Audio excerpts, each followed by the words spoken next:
তত খারাপ ব্যবহার করো, অত্যাচার নির্যাতন করো। এই মেয়েটি একটা বারো ফোন দিয়ে আমাকে বলে নাই আশরাফুল তোমার ভাই আমার সাথে খারাপ ব্যবহার করে, আমাকে অত্যাচার নির্যাতন করে?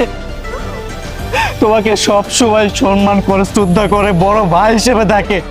আর আমি তো তোমাকে শুধু বড় ভাই না, আমার ভাইয়া মনে করি। আমি যখন অনেক ছোট তখন আমার বাবা মারা যায়, আমার বয়স যখন 7 বছর তখন আমার বাবা মারা যায়। মা বাবার মুখটি কেমন, তাদের আকৃতি কেমন, তাদের চেহারা কেমন তা আমার মনে নাই। আমি বাবা মা বলতে আমি তোমাকে বুঝি, তোমাকে এতটা বিশ্বাস করি, এতটা শ্রদ্ধা করি, যার জন্য নিজের চাওয়া পাওয়াকে বিসর্জন দিয়ে চলে গেছে প্রবাস নামক জেলখানায়। আর সেখান থেকে এত এত টাকা পয়সা পাঠাইছি তোমার জন্য, তা তুমি যদি বসেও খাও তাও শেষ হবে না। জানো আশরাফ, তুমি প্রবাসে যতটা না কষ্ট করছো, এর